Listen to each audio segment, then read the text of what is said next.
Pero ¿sabe qué dice la Biblia? La Biblia dice que Dios quiere que nosotros vivamos una vida en plenitud de gozo y de paz. ¿Cuántos aquí están viviendo así? Es lo que Dios quiere. Pero a veces no lo logramos completar porque hay lugares espirituales que solo visitamos en momentos de angustia y de desesperación. Lo que yo quiero hoy hablarle a usted en esta mañana es de unos lugares que usted necesita empezar a visitar más constantemente para poder tener una vida de plenitud, de gozo y de paz como Dios desea para nosotros. Amén. Y el primer lugar que quiero que usted me acompañe para visitar, quiero que vaya al libro de Génesis, capítulo 28, verso 10. Salió pues Jacob a Beerseba y fue a Harán, y llegó a un cierto lugar y durmió allí, porque ya el sol se había puesto. Y tomó de las piedras de aquel paraje y puso a su cabecera y se acostó en aquel lugar y soñó. Y he aquí una escalera que estaba apoyada en la tierra y su extremo tocaba el cielo. Y he aquí ángeles de Dios que subían y descendían por ella. Y he aquí Jehová estaba en lo alto de ella, el cual dijo: yo soy Jehová, el Dios de Abraham tu padre y el Dios de Isaac. La tierra en que estás acostado te la daré a ti y a tu descendencia, y será tu descendencia como el polvo de la tierra, y te extenderás al occidente, al oriente, al norte y al sur, y todas las familias de la tierra serán benditas en ti y en tu simiente. He aquí, yo estoy contigo y te guardaré por donde quiera que fueres, y volveré a traerte a esta tierra, porque no te dejaré hasta que haya hecho lo que te he dicho. Y despertó Jacob de su sueño y dijo: ciertamente Jehová está en este lugar, y yo no lo sabía. Y tuvo miedo y dijo: cuán terrible es este lugar. No es otra cosa que casa de Dios y puerta del cielo. Y se levantó Jacob de mañana y tomó la piedra que había puesto de cabecera y la alzó por señal y derramó aceite encima de ella, y llamó el nombre de aquel lugar Betel, aunque Luz era el nombre de la ciudad primero. Amén. Primer lugar de aprovisionamiento que usted necesita visitar constantemente, y es un lugar llamado Betel. ¿Qué significa Betel? Betel significa casa de Dios. ¿Qué pasa en casa de Dios? Acabamos de leerlo. ¿Qué sucede? La presencia de Dios se manifiesta y la revelación de Dios se expresa para el hombre. Algo que entendió Jacob es que cuando venía a ese lugar había una respuesta, había una palabra de Dios. Esta no fue la única vez que Jacob visitó Betel. En el futuro Dios lo tiene que llevar nuevamente y lo lleva a subir a Betel para darle una palabra. Muchos necesitamos una respuesta. Muchos buscamos una respuesta. El mundo busca una respuesta. Pero esa respuesta solamente se puede encontrar en un solo lugar, y es en la casa del Señor. Algo que usted tiene que procurar es apartar su espacio para buscar al Señor. Usted no puede descuidar su vida espiritual. No se deje contaminar con el cuento que anda diciendo por ahí a la gente que la iglesia no necesita congregarse. Hay cosas, y eso se lo explicaba esta semana a alguien, no recuerdo con quién hablaba. Yo le decía que hay cosas del espíritu que solo se manifestarán cuando está reunido el cuerpo. Tu tiempo de intimidad con el Señor te provee lo que Dios tiene preparado para ti exclusivamente. Pero tu tiempo congregacional te provee lo que Dios tiene preparado para el cuerpo de Cristo.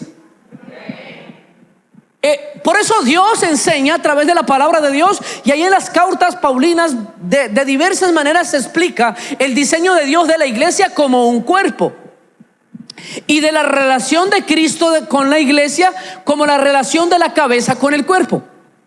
El apóstol Pablo dijo: Cristo es la cabeza, la iglesia es el cuerpo. O sea, hay cosas que se manifiestan de Dios. La relación de Cristo, la relación del Padre a través de la Cristo es con el cuerpo, con la iglesia. Yo sé que usted conoce a algún evangélico que dice que no necesita congregarse, que se relaciona con Dios a su manera. El problema grave de relacionarme con Dios a mi manera es que voy a terminar fabricando un Dios a mis gustos. ¿Dónde cree usted que nacieron todas las sectas? ¿Dónde cree usted que cada secta nació? ¿En alguien que buscó a Dios? A su manera. ¿Dónde nacieron los testigos de Jehová? ¿Dónde nacieron los mormones? Alguien que se apartó dijo: se me apareció el ángel morón y a mí me dio una revelación exclusiva. Ese es el problema de buscar a Dios a mi manera. La búsqueda de Dios corporal nos ayuda a ser ministrados por la presencia de Dios, pero también ser ministrados los unos a los otros. Por eso es necesario venir a la casa de Dios, porque al venir a la casa de Dios recibimos revelación para administrar nuestra vida espiritual. Lo que recibió Jacob en este momento allí en Betel marcó de alguna manera el parámetro de cómo él desarrollaría su vida espiritual a partir de ese día. Allí fue donde realmente Jacob empezó de alguna manera a buscar el propósito en Dios, porque había recibido una palabra, una revelación. Y lo más bello de esa revelación fue lo que Dios quiso mostrar. Cuando nosotros venimos a la casa de Dios, se abre una puerta que conecta con el cielo. Dígale al que está a su lado, dígale: por eso usted tiene que congregarse.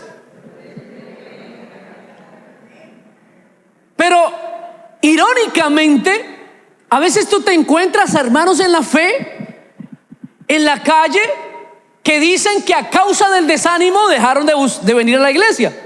Ay, pastor, yo dejé de ir a la iglesia porque es que estoy pasándola difícil.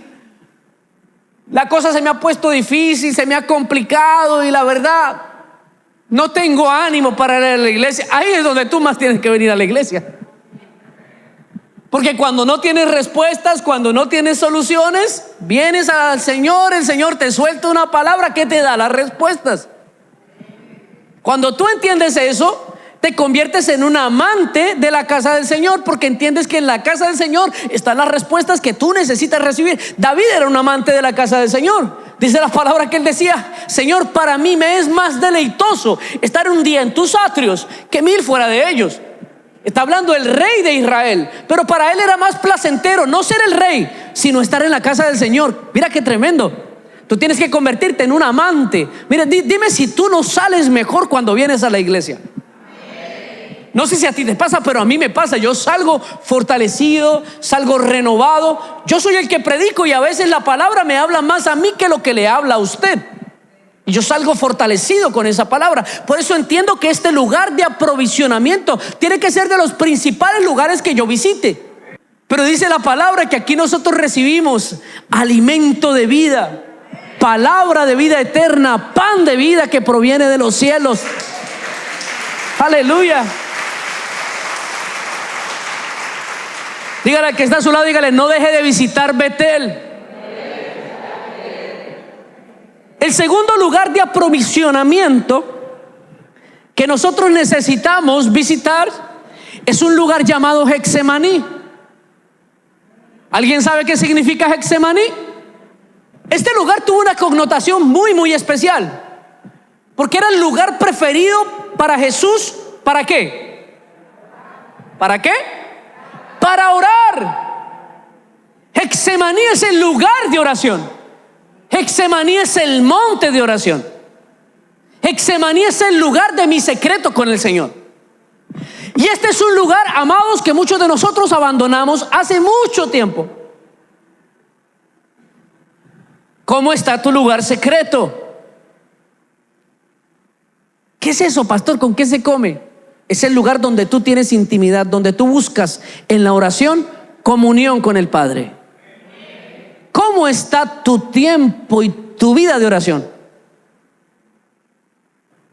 Veo mucho silencio. Muchos de nosotros no tenemos el suficiente alimento porque no estamos buscando en la fuente. Hemos dejado de visitar, visitamos más TikTok que nuestro tiempo de oración y conexión con lo sobrenatural. ¿Usted sabe de dónde viene la más grande revelación? En mi relación íntima y personal con Dios. Oración nos lleva a tener comunión. ¿Y qué es comunión? Es común unión con algo más. es comunicación, oración es comunicación. Y la comunicación ocurre en dos vías. Cuando tú hablas con Dios constantemente, cuando tú tienes una vida de oración constante, Dios te responde. Pero no solamente eso es lo que provoca la oración, sino que aparte de recibir respuesta de Dios, recibes de lo que hay en Él espiritualmente. Hay una transferencia espiritual. Esto a lo mejor es algo que usted no sabía o a lo mejor no era consciente de eso. Cuando usted tiene una vida de oración, hay una transferencia espiritual de lo que hay de Dios en ti. Quiero que preste atención a algo. ¿Usted no ha notado que las personas que comparten mucho tiempo juntas terminan hablando de una manera similar, terminan comportándose de una manera similar e incluso terminan vistiéndose de una manera similar? ¿Usted no se ha dado cuenta? ¿Usted no se ha dado cuenta que los muchachos de la alabanza terminan vistiéndose muy parecido a como se viste el pastor? ¿No se han dado cuenta? ¿Usted sabe por qué pasa?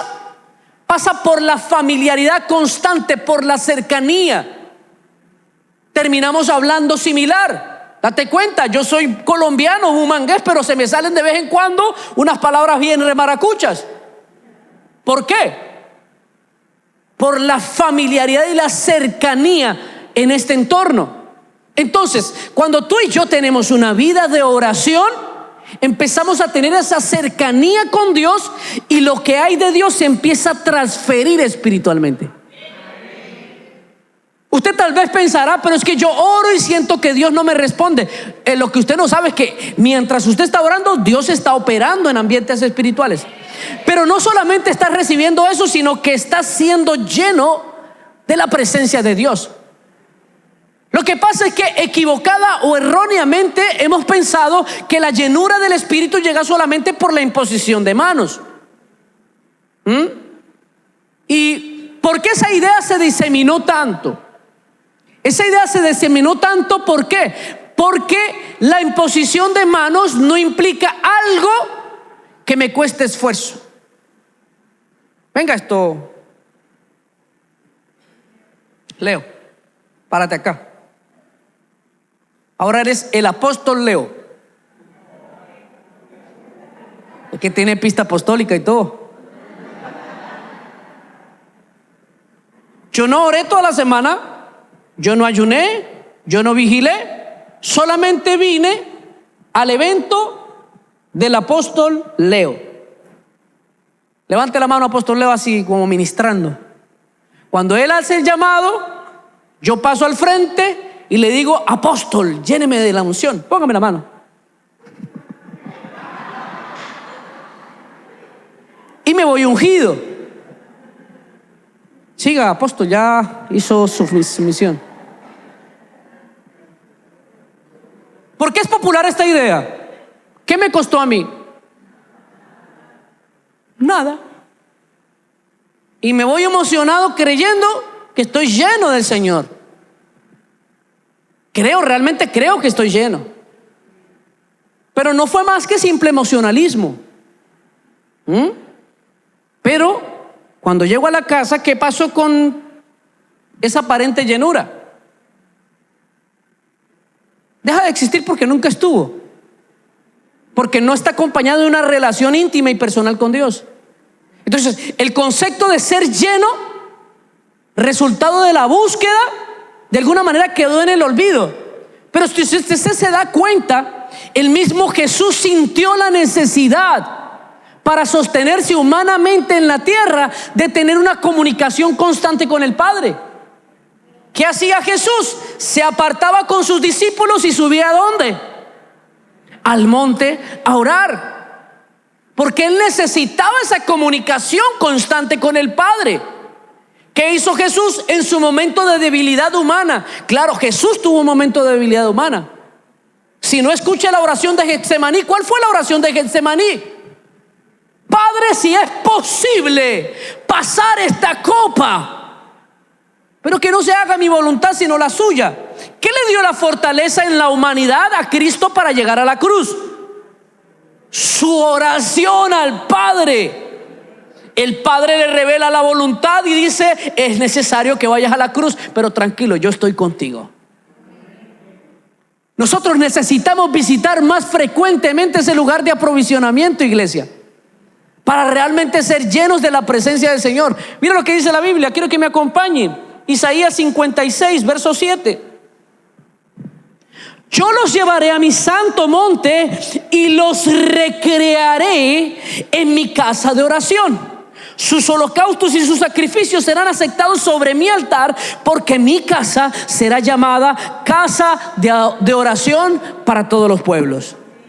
Mira, esto me marca drásticamente lo importante que es para Dios que la iglesia viva una vida de oración.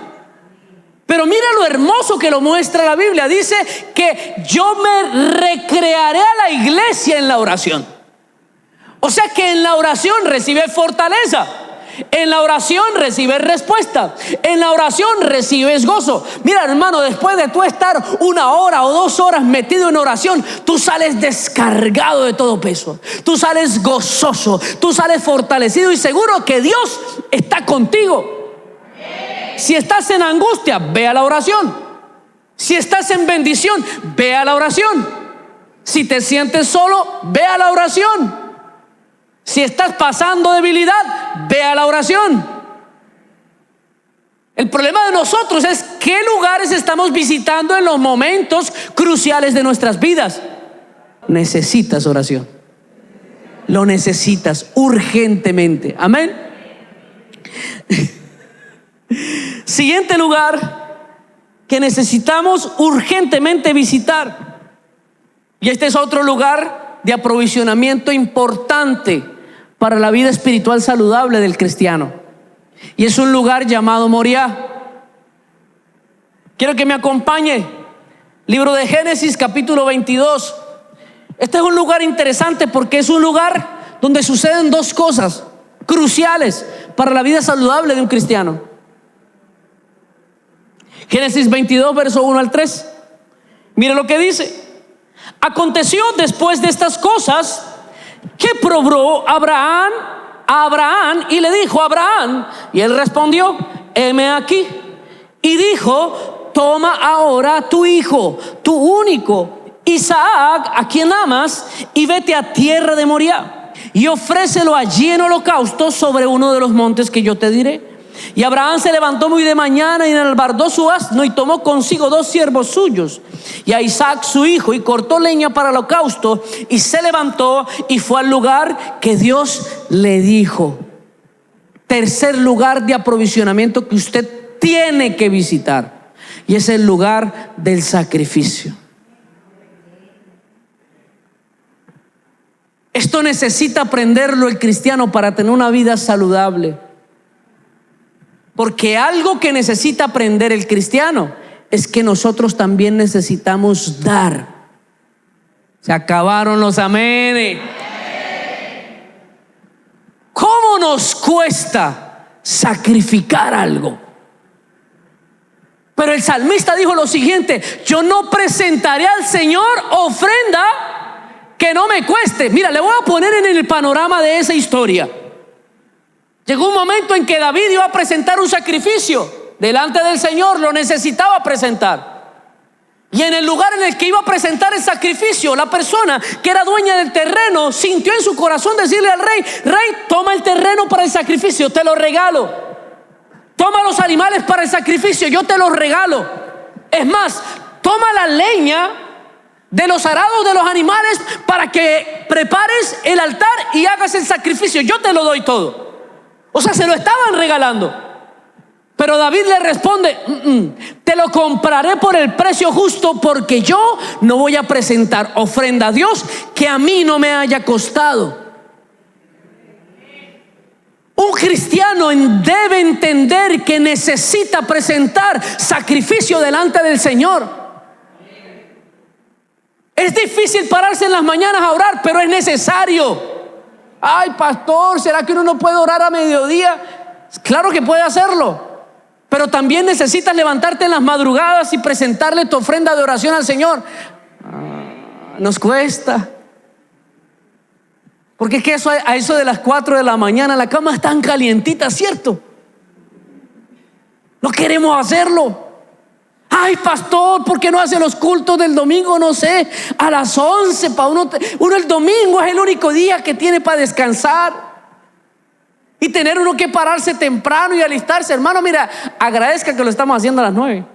Porque yo los quería hacer inicialmente a las 8. Y a lo mejor dentro de muy poco vamos a tener que hacer servicio de 8 a 10 y de 10 a 12. Amén. Pero nos cuesta. ¿Y sabe por qué nos cuesta? Porque hay que sacrificar algo. Mira cómo Dios prueba el corazón de Abraham. ¿Usted sabía que Dios nos prueba a través de aquello que nos cuesta sacrificio? Queremos ver respuesta de Dios, pero no queremos entregar nada a cambio. Ay, ay, ay. Dios necesitaba probar el corazón de Abraham para soltarle bendición. Lo que Dios tenía para darle a Abraham no es cualquier cosa. Dígale al que está a su lado, dígale: lo que Dios tiene para darte a ti. Díselo, díselo. Lo que Dios tiene para darte no es cualquier cosa, pero necesita probarte. ¿Y cómo nos prueba Dios? A través del sacrificio. Porque Dios no va a saber si nuestro corazón es correcto si primero no estamos dispuestos a entregar algo. Ay, pastor, si usted supiera mi vida cómo es, lo difícil que se me hace ir a la iglesia. Bueno, si se te hace difícil es porque Dios está queriendo que le entregues eso. Ay, pastor, usted no sabe, siempre que voy a la iglesia se me forma un peleón en la iglesia, en la casa, y se me roba la paz. Bueno, entonces Dios a lo mejor te está probando ahí para que lo entregues.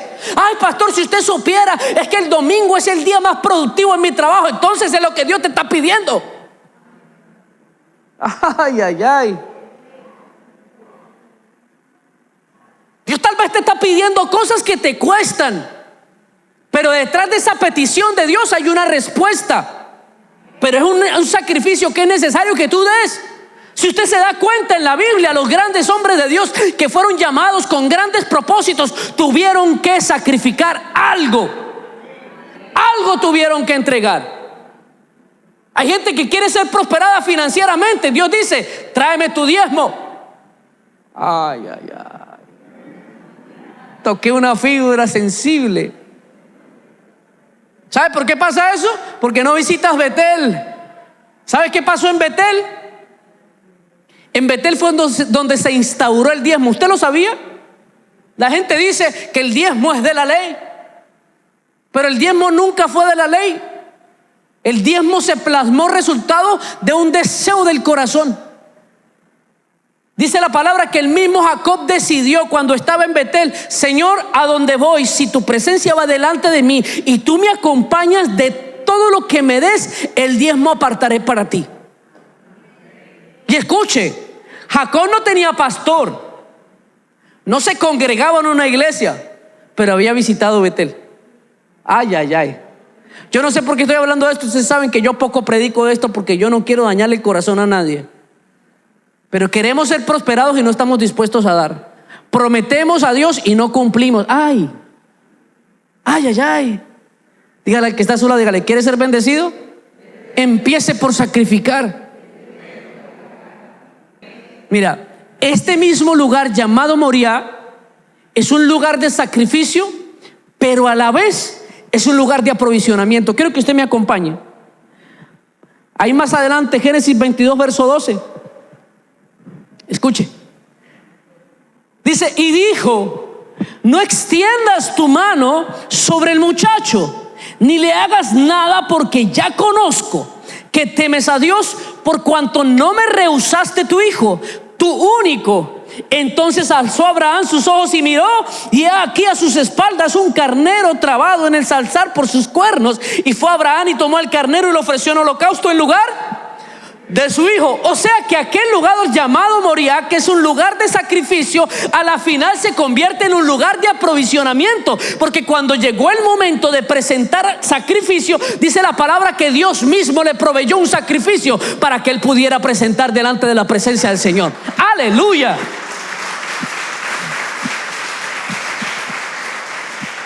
Mira, si tú sacrificas un trabajo para conservar tu tiempo con Dios, Dios te va a dar uno mucho mejor.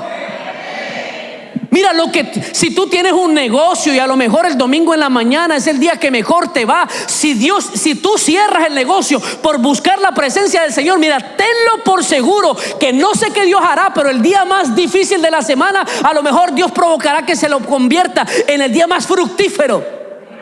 Porque Dios traerá lugar de aprovisionamiento en el lugar de tu sacrificio.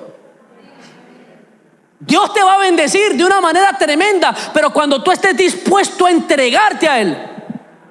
Dios da, pero también pide. No se crea ese cuento de los que predican prosperidad, de que Dios solamente da, que Dios solamente da, que Dios solamente da. Claro, Dios da, pero también pide, también exige. Si no, pregúntele a todos los hombres y mujeres de Dios que a lo largo de la Biblia tuvieron que entregar y sacrificar. Creo que nosotros necesitamos visitar el monte de Moriah y sacrificar algo allí. Nuestro corazón tiene que ser crucificado en Moriah y entonces veremos una provisión del cielo descender para nosotros. ¿Cuánto lo creen? Amén. Denle un aplauso al Señor.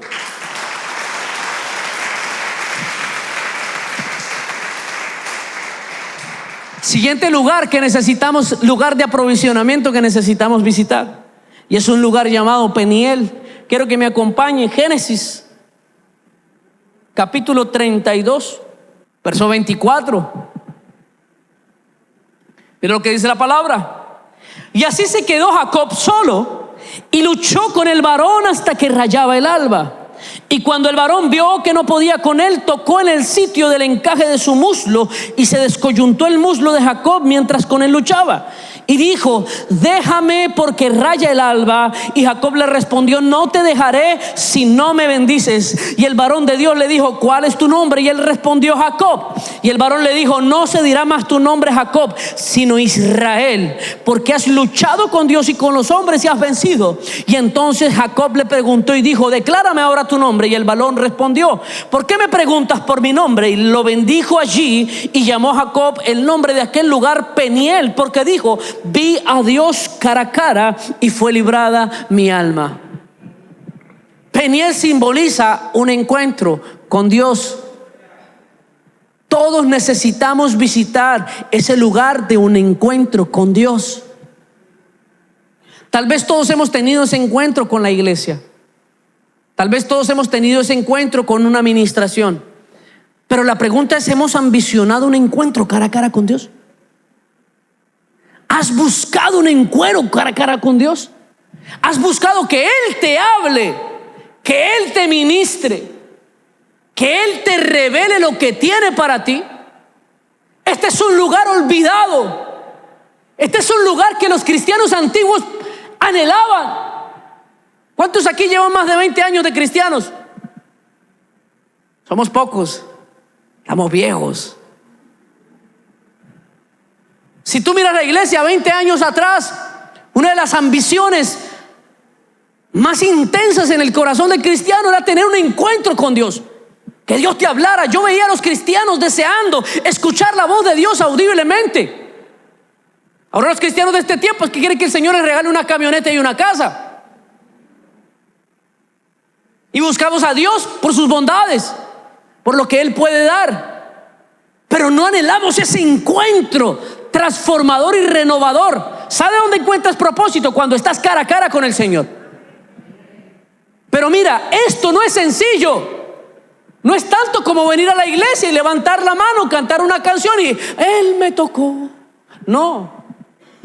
Es de pelear tu bendición. Dice la palabra que aquel varón llamado Jacob se plantó esa noche cuando estaba frente a frente con el ángel de Jehová y dijo: y no me voy a detener hasta que tú me bendigas. Y luchó toda la noche hasta que llegó al amanecer.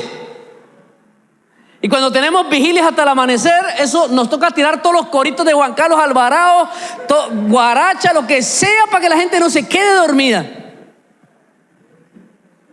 ¿Y sabe por qué pasa eso? Porque no estamos dispuestos a pelear nuestra bendición. Dígame cómo le va a usted en sus oraciones por la noche. Dígame cómo le va. Papito Dios, gracias por eso. Amén. Lo tumba el sueño. Pero cuando estaba viendo La Casa de Papel le daban las 6 de la mañana. Entonces luchamos por otras cosas. Yo me acuerdo cuando yo era un borracho y nosotros competíamos al que más aguantaba. Yo duraba hasta 3 días dándole parejo y peleaba con el sueño y no me voy a dormir. Aquí yo soy el que más bebe. Pero llegamos al Señor, queremos conocer su gloria, pero si no pasan 5 minutos renunciamos. A uno como pastor le toca idearse ministraciones rápidas para que la gente no se aburra y se vaya. Nos toca cortarle a las predicaciones para que la gente no empiece a incomodarse, porque ustedes empiezan a moverse en la silla. Ya uno ya sabe, se quiere ir. Y a uno como predicador le toca cortar las predicaciones, y le voy a decir por qué. No porque uno quiera agradarlo a usted, sino porque psicológicamente cuando una persona se incomoda ya no recibe más. Entonces, ¿para qué voy a perder mi tiempo? Por eso ustedes se han dado cuenta que a veces yo tengo predicaciones y estoy soltándola y yo ya llega un momento en que no predico más, porque yo ya siento que usted está en modo avión. Entonces no voy a desperdiciar palabras si no la vas a recibir. Muchos de nosotros nos incomodamos, y entonces el predicador, por buscar el bienestar espiritual de la iglesia, tiende a resumir o a compactar para que el mensaje llegue. Date cuenta que a mí las predicaciones me toca terminar para redes sociales reduciéndolas a 30 segundos para poder llevar un mensaje que en el corazón mío tengo la esperanza que toque el corazón de alguien. Porque somos una generación que no estamos dispuestos a luchar fuertemente por lo que queremos recibir del Señor. Pero dice la palabra que este varón le dio hasta el amanecer, y llegó un momento en que el ángel lo quebrantó, le quebró la pierna para ver si se rendía. Y dice la palabra que este hombre lo agarró como pudo y dijo: no, Señor, yo vine aquí fue por mi bendición. Yo quiero que tú me bendigas y no me voy a ir de aquí hasta que tú me bendigas. ¿Dónde están esos cristianos que luchan por esa presencia de Dios así? Cuando nosotros somos cristianos mantequilla, si nos miran feo en la iglesia nos vamos. Hermanita se fue de la iglesia porque sí, pastor, porque usted no me saludó un día. Y queremos ver la gloria de Dios. Es que mire, necesitamos estar en ese lugar. Necesitamos visitar Peniel. ¿Por qué? Porque Peniel es el único lugar que nos da propósito. Dice la palabra que cuando el hombre se ve cara a cara con Dios, entonces Dios le cambia el nombre. Y no fue simplemente un cambio de nombre, fue un cambio de vida. ¿Usted sabe qué simboliza Jacob? ¿Qué significa Jacob?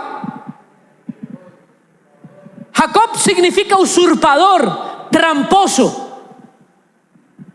Y dice la palabra que en ese momento que tuvo ese encuentro cara a cara con el ángel le dijo: ya no vas a ser más Jacob, ahora serás Israel. ¿Qué tenía contenido ese nombre? El propósito que Dios le iba a entregar a Jacob. Porque de Jacob nacerían las 12 tribus de Israel, el pueblo escogido y apartado por Dios. Cuando tú tienes un encuentro cara a cara con Dios, tu vida cobra sentido. Ay, ay, ay. Mira, la lucha eterna del hombre es encontrarle sentido y propósito a su vida.